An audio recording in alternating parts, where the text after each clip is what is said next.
Hello, everybody, and welcome to this episode of the Keynote podcast. I'm your host, Solaris, and I like to interview up-and-coming producers in the electronic music scene. Today, I am joined by Darcy, aka Darby. Hello.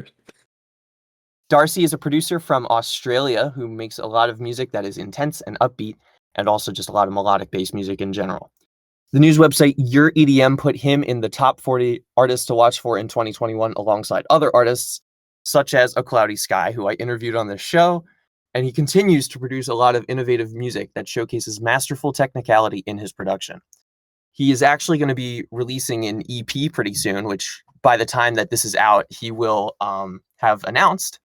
Yep. And so it's really exciting to kind of hear. I've been listening to the singles already and really enjoying them, so I'm really looking forward to the EP. Oh yeah, thank you. I appreciate it. It's been over the last 3 months. I've been putting them out, so it's good to see good reception from all of them. And so do you kind of want to talk a little bit more about the EP just as a whole then? Yeah. Well, by the time this is out, I would have announced the name. It's called Wildfire EP. It's got 6 tracks, including the 3 singles that I've put out already.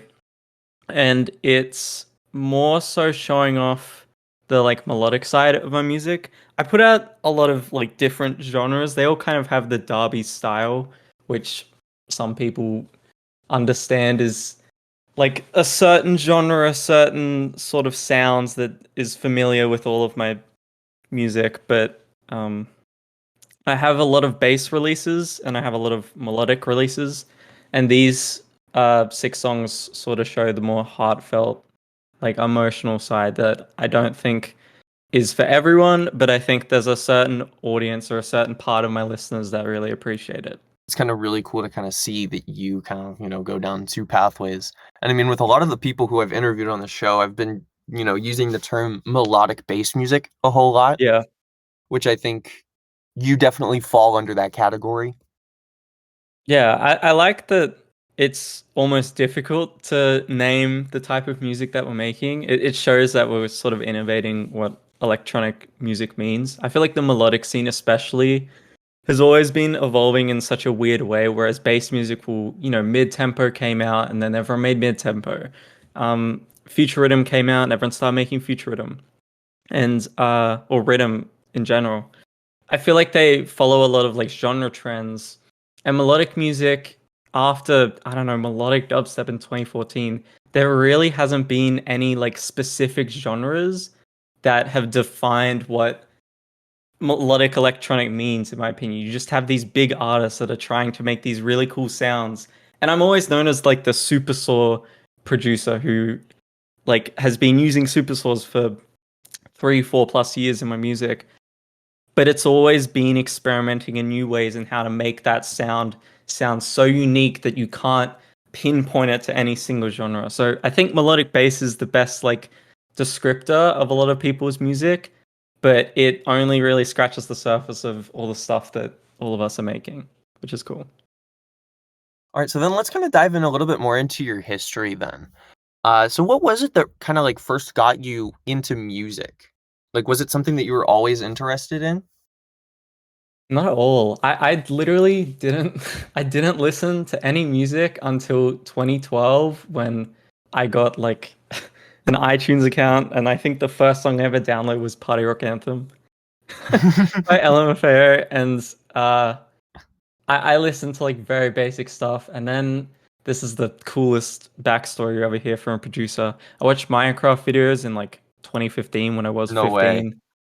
And, all the outros were those EDM songs, and you go down the pipeline of NCS and Monster Cat, and I stumbled upon Monster Cat specifically. I don't think there's really needs an explanation for that. Pretty much every other kid at that time was obsessed with gaming montage type bass drop music that Monster Cat was putting out. And after only half a year of listening to it, I stumbled upon FL Studio tutorials and all that stuff, and I just wanted to do the same thing. I don't know what prompted me. I played saxophone for 4 years beforehand in my school, but I hated it. I played piano for 3 years, but all that knowledge was gone as soon as I stopped doing it. I don't know what drove me to do music other than just like I listened to electronic music and I was like, I could do that. So I did it. And that like passion was just listening to music and then wanting to do the exact same thing. And I've just continued doing that for now, like I think 5, 6 years. And so then kind of bouncing off of that question then, so like when you kind of, got into like listening to music, were there any like artists in particular that inspired you and like any that like nowadays like inspire you? It's changed. My favorite artist back in the day was Laszlo.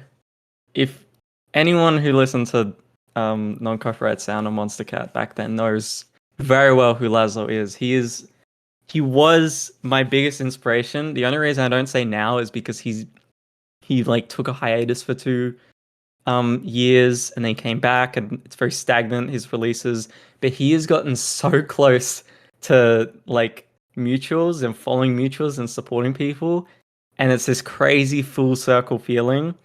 Um, it's the same with Rob Gasser. Like I loved Rob Gasser back in the day, and I still love their music. But back then, I was a super fan, an annoying super fan, and now they're following me on SoundCloud, and it's the weirdest feeling in the world.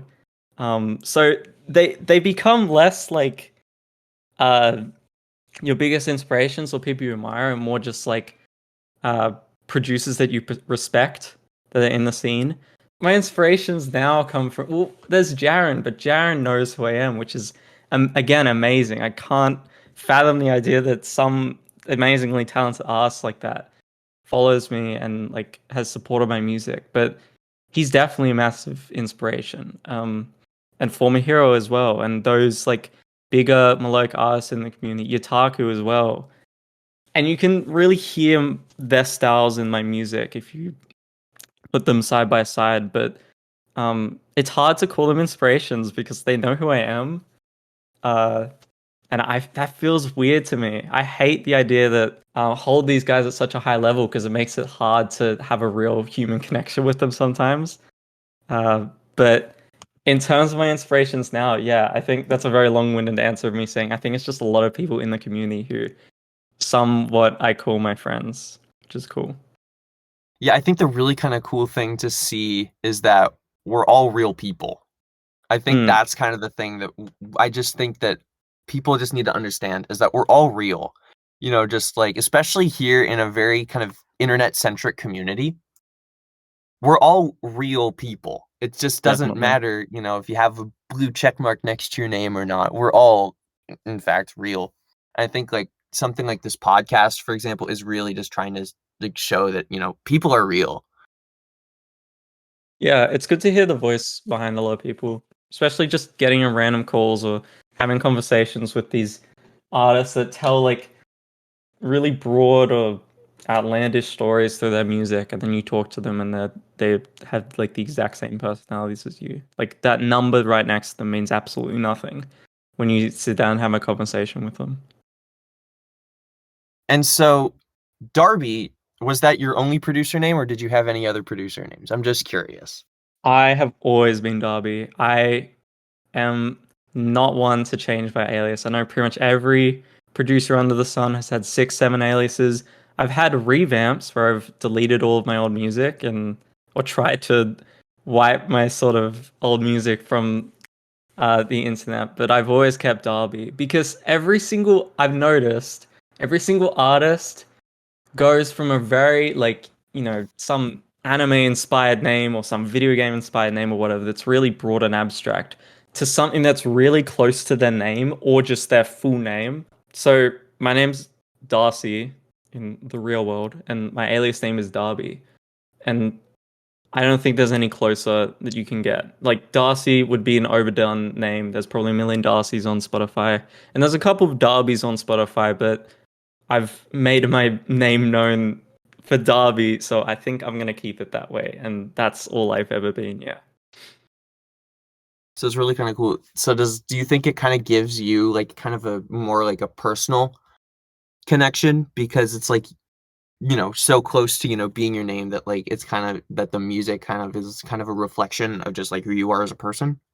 Definitely. I used to be scared to put my face to my music. Like I always had a logo with just a, the letter D, which was very not creative at all. But I think having my face there and having Darby so close to who I am at this age and at this like time in my music is a lot more meaningful to me, and it does allow me to have a stronger connection to my music. And so with that, kind of bouncing off into this kind of music, what is your favorite song that you've made? Or is it something that's not out yet? Oh wow. It changes.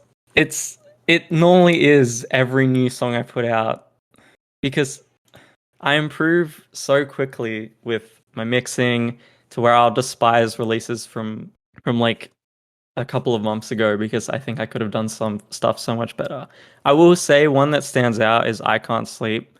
It's just a solo release song I put out like a year ago on my own. It wasn't on a label. It was like a really personal song that I wrote while I was having like mad insomnia, and it was during the early stages of lockdown, and I really couldn't sleep. And it was a really purposeful song. It was one of the first songs that I sung on, which has always been a difficult thing for me. And I do, as with the EP that's coming out, I do like to write those really like meaningful, emotionally heavy songs every now and then. So that, or yeah, my unreleased stuff probably Mhm. for sure. And so then singing, was that something that you kind of took up while like probably like after music production then? Like did you have any singing background or is it I something new? have zero singing background. My parents are always supportive. They told me I've had a good voice. I've always despised my voice. One thing that's good is that the Australian accent basically goes away when I sing. When anyone sings, their accent tends to go away, which is nice because it makes me sort of fit into this. I shouldn't say you kind of expect a vocalist to sound a certain way, especially on EDM music. They're really like they've got a strong voice. They're very processed, and um, they have pretty much an American sort of singing voice. At least in everything that I've heard from a Australian person's perspective, everything sounds very like American. So uh, when I sing, I try as hard as I can to just mimic the vocalists um, that I like. And someone like Underscores, 2 years ago was putting these format shifters on their voice, which would, they'd sing in a normal voice and then they format shifted up to a higher tone and it would sound really high pitched and a lot better because there's just, I don't know how to explain it. I really don't know how to explain it. It's just something comforting about being able to put your voice at a higher pitch and not being able to recognize that it's actually you. So I've done that a lot of the time when I've sung. On my EP, I have one song that isn't out yet that I do sing on, and it's kind of similar to that Porter Robertson style on his new album where I'm switching in between my actual voice and a high pitched voice, and that was fun to play around with and sort of keep trying to force myself to sing on certain songs because I do want to eventually be able to sing a bit more on my music. And so then kind of, bouncing off that into another question, kind of segueing into that, what is it that you like enjoy, about being like an artist? These are big questions. God, as an artist, I love. Look, I could give a very narcissistic answer where I love like popularity or I love getting a notification that someone has enjoyed my music. Personally, I make a lot of my songs with the intent to share it. And that can, when I say that to people, can come off as pretty like self-absorbed, but I really do like showing others my music. I really do think that there's not much point in art unless you're like actively trying to get other people to experience it with you. Like I tell stories with my music, I try to create experiences. Even DJs making the most generic, like put your hands up type music that's for DJ sets. They're trying to evoke something through their listener, right? And if you're just sitting by yourself on that alone, you're not getting much out of it. At least I'm not getting much out of it. So why I continue to do music is because I know every time I put something out or I show someone music, I'm gonna get some sort of response that positive or negative, someone's just being able to listen to everything that I've created. I think that's like the beauty of being able to, be on the internet or be a music producer and have a following. I think that's the importance of doing this. Yeah. And so then on the opposite side of that spectrum, what has been the most challenging aspect? Well, Cloudy said this last week, mixing, so I don't want to steal that answer. I mean, I that feel is a like good answer, but yeah. yeah, lots of people say mixing. It's the point is, I think it's it's sort of a double-edged sword. The influencer part, or like the public eye part, because everyone compares themselves. So the only reason that mixing is a difficult thing, right, is because other people are mixing better than you, like subjectively. Like I could have this amazing perception that I'm the best producer in the world. I've made the best music. I mix the best, and everyone else's like stuff wouldn't matter. Everyone else's opinions wouldn't matter. But especially in the context of electronic music, you're a DJ. You're trying to create something that will mash into the next song. You're trying to create something that's going to sound similar to your favorite artist. So producers are there constantly trying, and it makes them lose sight, me included, lose sight a lot of the time of just making like good music. They're just trying to get the exact same sound. So I guess mixing, but to a broader sense, comparison, or getting caught up in the idea that you have to be a certain thing in order to be validated in what you do. Because that like eats away at me a lot of the time. I have like the opposite. A lot of people have Stockholm syndrome. Like, they feel that, is it Stockholm syndrome? Yeah, that they don't deserve um everything that they've been given. I don't think I've ever felt that. I think I've just felt a guilt that I could be well, maybe it is. I don't know. I just feel like I could be doing um better, or I if I was doing more, I'd get more. So I'm just gonna keep putting in tons and tons of effort to my production and mixing so that I can get to a point where people are giving me the right amount of praise for that, if that makes sense. Yeah, that makes sense. You just kind of want to, I guess, kind of feel validated in a way. I think that's I kind guess of that is what Stockholm we as syndrome, but well, I yeah, think that's just kind of a natural feeling. And I mean, I don't want to get like too like philosophical or like philosophical. psychological on this podcast, which is just to interview EDM artists.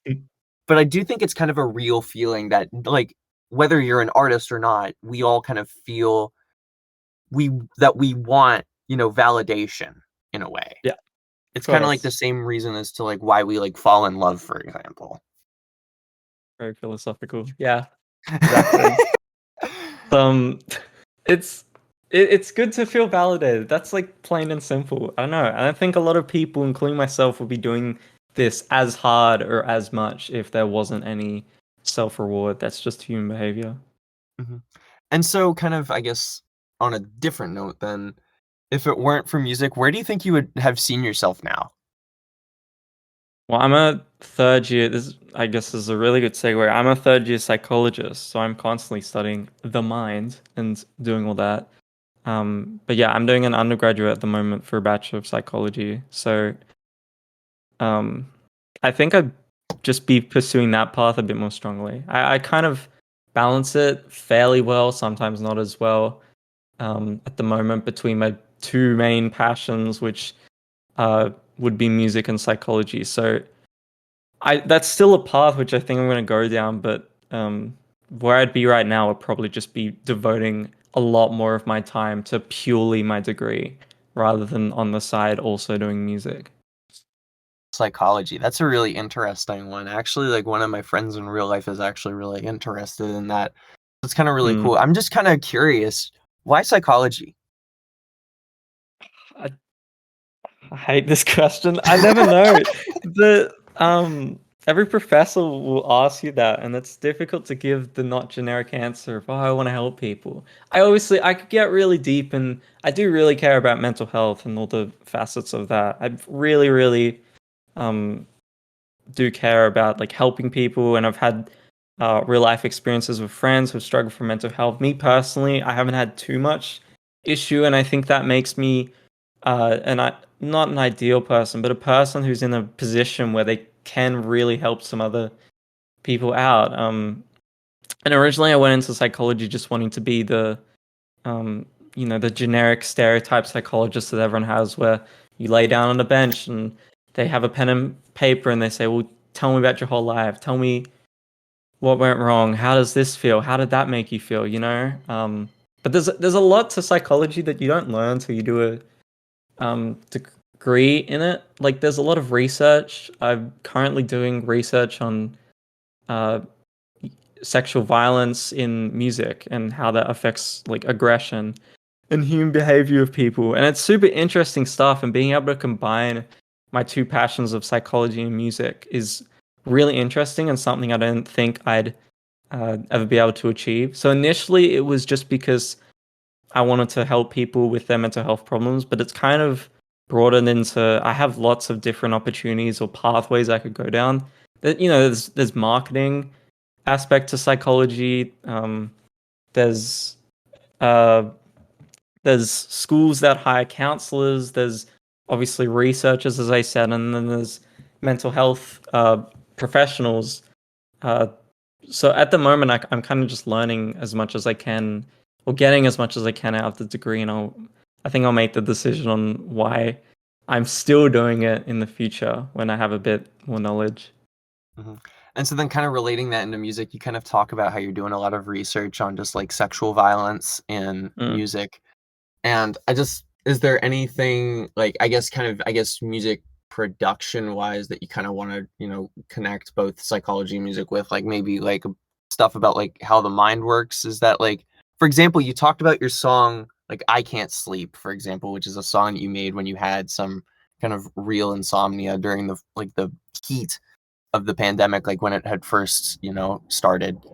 So Yeah. would you say that like that kind of is in a way kind of, bridges your two passions together? Yeah, I'd say that a lot of music, people uh, people are trying really hard to express certain emotions, but and this is in all like aspects of media. Every single film, when you become a music producer, you just analyze film soundtracks. That's so interesting how they create emotion, like Hans Zimmer and all those actual like composers out there that will use a sound and just create a certain emotion with that sound, and that's mixing, mastering, everything. I Can't Sleep is just like an example of a song where beyond lyrically, I really, really tried to get an emotion across. I use atmosphere so much in my music. I don't know if that's obvious to people, but every single song will have a pad, but it'll be layered with like seven sounds and panning left to right. And you have this is like a quote from Porter Robinson, I'm pretty sure, that EDM's all about tension and release, which is very much your mind's working because tension creates like fear. That's like a primitive aspect of the human minds. Like we're hardwired to experience fear so that we can then realize if there's a threat around us and we can escape it. So the tension creates this very uplifting feeling in the body where you think that something's going to happen. And then the climax or the payoff is the drop. And that's what EDM's about. So when you go to a show, you'll have a build up and the lights will, rise up and everything will happen. Then there'll be a massive climax. The fireworks will go off or the big drums will hit or the sub bass comes back in. Those like lower frequencies that get like taken out during the build. And there's all these different aspects to music that really play into how the brain is working. And that's not something I have like extensively researched, but it's super interesting because it makes you think of music in a completely different way. I've written so many songs that try and, you know, I'll use a certain, I don't know much about music theory, but I'll use a certain key or chord progression that is like related to a certain emotion. And you don't need to be a music genius or something to feel the themes of music. You don't need to be a genius to understand, well, this is a sad song, this is an angry song, this song is making me excited. this song's making me happy. And I used to only make happy songs, but now I'm trying really hard to explore all the different types of feelings you can evoke out of just music, not even lyrics, just sound. It's really cool to be an electronic producer, especially because we rely so much on sound design producing. So being able to incorporate all my knowledge of psychology into music also helps because I'm just able to make better music from my perspective at least. And so you also talk about kind of the live aspect of just kind of EDM in general. And you did win second place in the Monster Cat Mix contest recently, Yes. which Thank was you. really cool. And you have been doing some other like online sets in the past. So Hmm. I kind of want to know, how does your workflow kind of work with, making a set then? Ooh, I like that question because sets are fun. They're so much fun. Audio visual stuff, especially. I love the idea that during lockdown we had so many IRL, I mean not IRL, URL shows where instead of being on a Discord thing, they're on Twitch, and people had to make visuals, and people had to stand in front of a camera and play their music, and it felt so much more real, at least to me, an Australian who never gets to experience um, the live electronic scene much at all. Like I can't go to like EDC or oh god, I'm Well, I'm blanking on young, and every so like single a lot of show. the shows used to be 18 plus. 18 plus, right? And I yeah, Second now that I'm an Sky. adult, yeah. It sucks. It really does. So when I watched people playing live and people playing online, they'd have these really amazing like visuals, and I'm not uh, a graphic designer at all. I've only taught myself in the past year how to really work through all this stuff. But yeah, for the mix contest, um, that was obviously just combining all the Monster Cat songs to make the best mix possible each week. And I utilized my producing background to create an emotion that goes into everything I was talking about before about atmospheres and, tension and release. But with DJing, I did a show um, through Ophelia recently, um, which was online, obviously, and that was because of after my release, I had their compilation for Advent Volume 3. But it was really fun um, because I played a lot of my friends' music, I played a lot of live music, and it felt the most like a real life show that I'd ever done. I write a whole set, like I pre-plan a whole set most of the time when I do these shows because I want to get it right. And this time I spent about I think 20 hours on just the track list and refining it and practicing it. And then I record the whole set. It was like 30 minutes. And I sit in my video editing uh, program and make visuals for each different song. And then I have a projector that I bought. And I set up 3 different cameras in my room. It's on the Ophelia YouTube channel if anyone wants to go watch it. But I have a projector that's pointing at my wall, and I just play with the video timed up to when I'm playing, and it's fun. It's a lot of fun. I would love to play live shows, but this is the closest I get at this time. So I try and create a fun experience for myself. And a lot of the time, hopefully, that translates to people who are watching, which I think it's done. I think I'm getting better at it, at least. Yeah, like I've been talking about this with a couple of my other guests, and just kind of, COVID, just kind of the pandemic in general, which has really, changed the entire landscape of the scene, and especially with the Yeah. underground scene, which of course, underground is definitely a very broad term, but I mean, I see it especially in like this community that, you and I and all my other guests have been involved in, that Mhm. we're all have become pretty tight knit with each other. And so it's kind of, Yeah. yeah, so it's like There's really a cool. there's a uh pretty interesting community that's like been developed over the last couple of years because there's so many electronic producers, especially in like the older times, that were basically on their own, or they'd have like two, three people. And uh, there's been an amazing amount of community events that's happened in the past uh, 4 or 5 years. I will say that it's in like just for me, it's fizzled out a little, um, purely because you know so many people have gone off and done different things. You have artists like Skybreak who've gone on to like amazing heights, and then you have uh, what's another example like Webcage. You know, they're a hyperpop group, and half of them were making electronic music 2 years ago, and now they're making hyperpop and getting on Spotify playlists and all that. And I do the same with Sneaker Kids, my band that I'm in, and we're making pop music. And I think everyone had this really tight knit community 2 years ago, and this it's still there. There's still like obviously everyone's supporting each other. Um, but during the pandemic, especially, I just found that everyone sort of got to do what they really wanted to do. They weren't forced into like sticking to certain genres or whatever. So during COVID, I don't know. I just saw lots of people connect with uh, different and new people.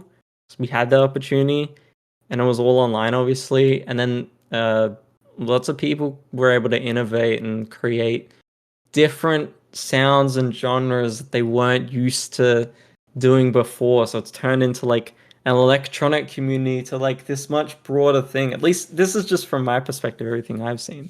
Like I'm doing pop now.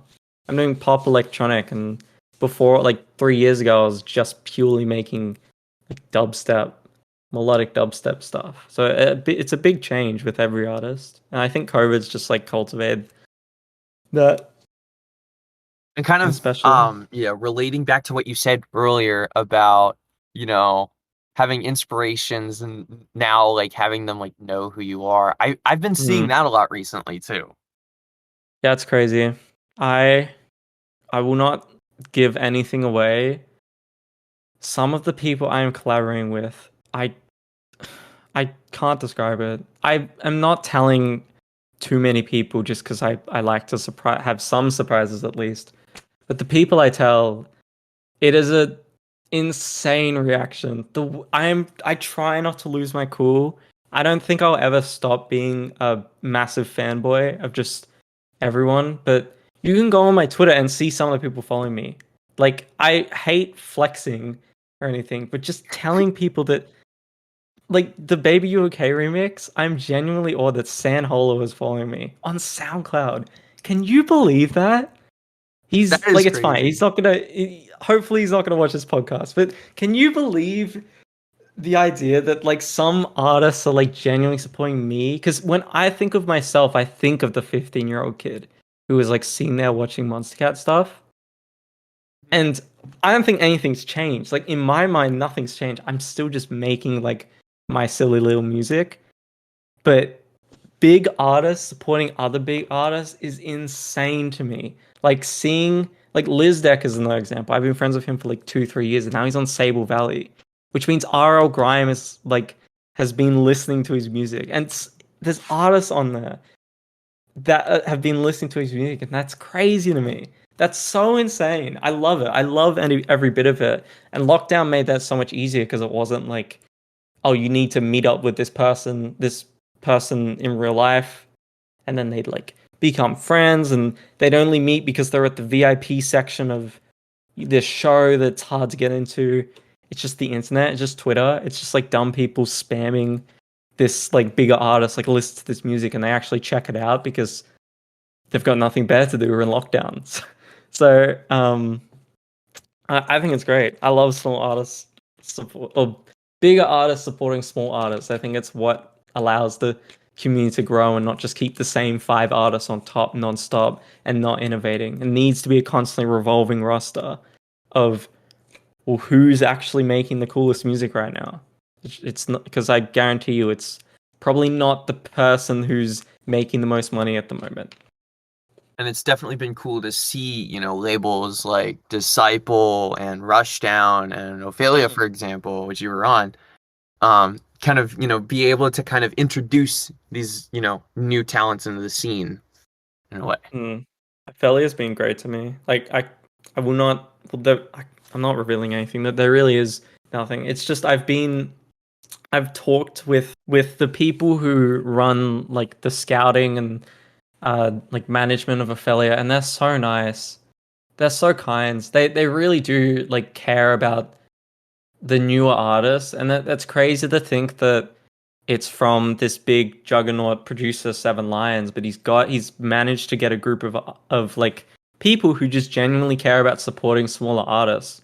Like getting on that compilation was like really eye opening to me to know that there's bigger people out there that are really paying attention to the small community. Like you had Blosso on there.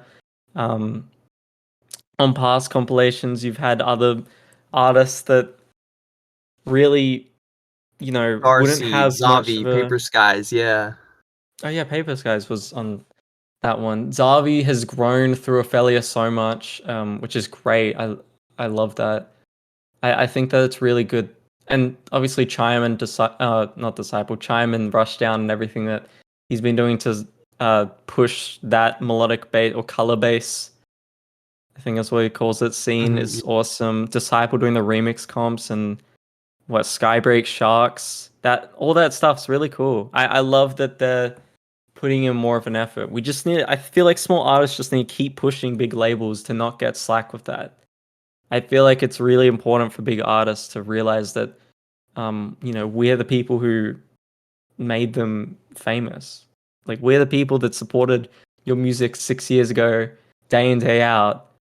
Um, so I think that they should, again, return the favor by giving a lot of these small artists that are giving so much to the labels a spotlight of their own. All right, and so we're kind of wrapping up on the time here. So I just got a couple other questions for you. The question that I always like to ask everybody is, what advice would you like to give to, the next generation of producers who are starting out? This is the advice that I give to every producer that ever asked me where I got to where I was, or like how I got to this level of production quality. Basically, when I started, I copied exactly what my favorite artists were doing, and I kept doing that until I got confident enough to develop my own style. And that will come with time, that will come with practice, because you're not going to sound exactly like your favorite artist if you're taking from a bunch of different inspirations.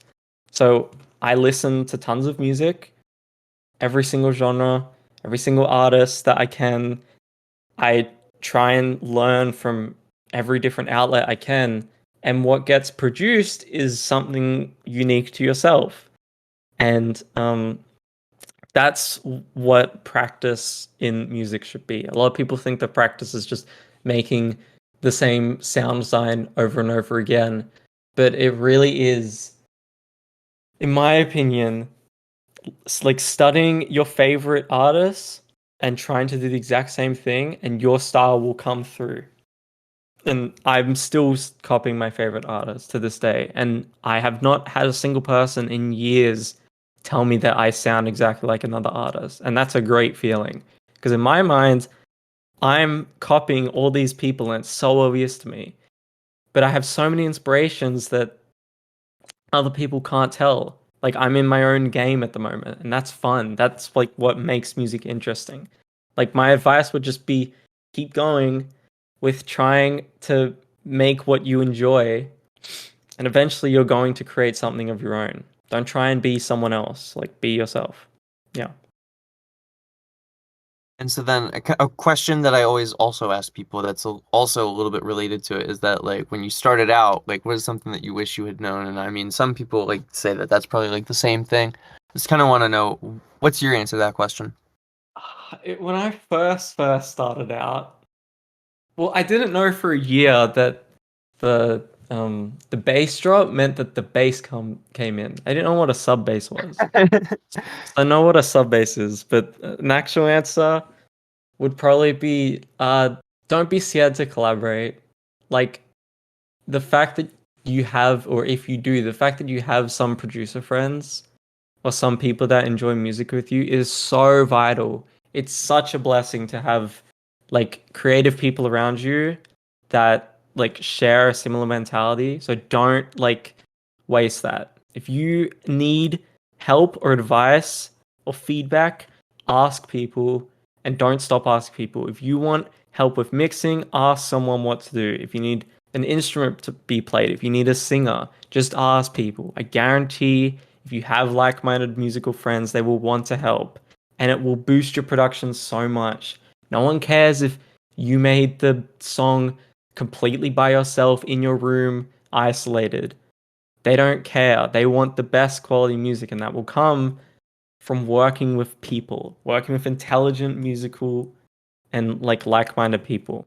And I didn't do that for like 3 years, and it really hindered me. And now I'm doing it, and I'm making much better music. So yeah. And so then my final question for you is, other than the EP, what's next? I've released like, I think all up, I will be releasing 15 different songs this year, including each individual song from my EP. And I think I'm about 12, well, after the EP, I'll be about 12, 13 through. I have a official remix coming out, which is a very big opportunity, which I'm crazy about. I'm on a label that I can't talk about, but will be probably known very soon. It's a song that I'm very much happy with, and I have lots of opportunities, but I think I'm just taking my time now. I want to, I've been going harder to releasing once a month, pretty much all this year, and I want to take a step back and plan out next year so that I come back with so much that people will just have to pay attention to what I'm doing. And I know, like, I don't even need manifest. I know that that's what's going to happen. So like a couple of pretty big releases at the end of this year, but next year is going to be a lot, like a lot. So yeah, that's all I can say. I am super excited. And so that's going to do it for this episode of the Keynote podcast. Huge thanks to Darcy for agreeing to be on the show today. He's such a nice person to talk to. Thank you for having me. I'm going to be linking his social media in the description of whatever platform you're going to be listening to this podcast on. Anyways, I hope you all enjoyed today's episode. And if you did, please be sure to give me a follow. And I hope you all stay tuned in for next week.